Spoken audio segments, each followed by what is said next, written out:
Привет, друзья! Сегодня мы на краю Ирландии. Ржавая лодка стоит на берегу, будто кто-то только что ушел и не вернулся. Вокруг тишина, только ветер да крики ворон.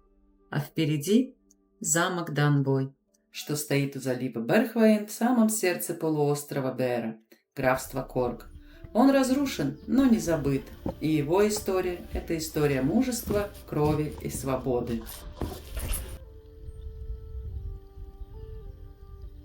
Замок построили в 15 веке члены могущественного клана О'Салливан-Бэр. Они контролировали морской путь, собирали налоги с кораблей, прятались от штормов и защищали свою землю. Данбой был не просто крепостью, это был символ независимости, силы и ирландской гордости. Скалы, на которых он стоит, видели и пиры, и заговоры, и вражеские корабли у горизонта.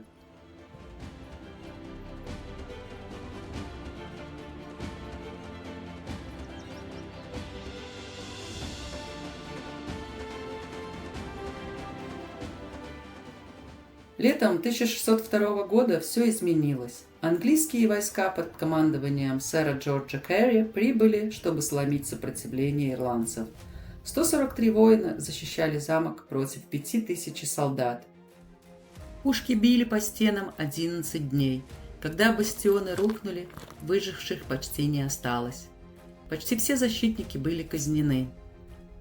О'Салливан-Бэр бежал, а замок пал. Так закончилась одна из самых трагичных глав в истории ирландского сопротивления.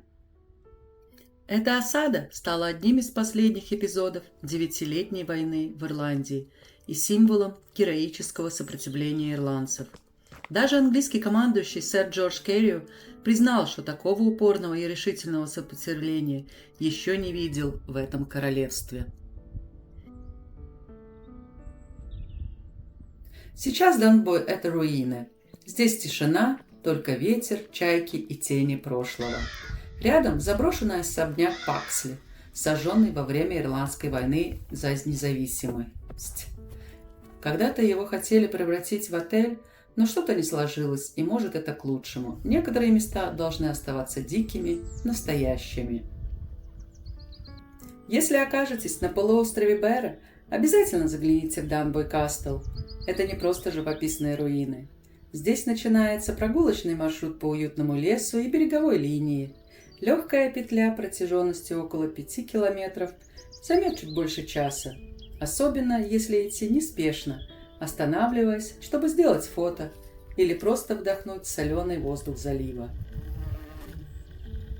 В мае здесь расцветают рододендроны. Целые живые облака розовых и лиловых оттенков. Очень спокойно, очень по-настоящему. Ирландия без прикрас, такая, какая она есть.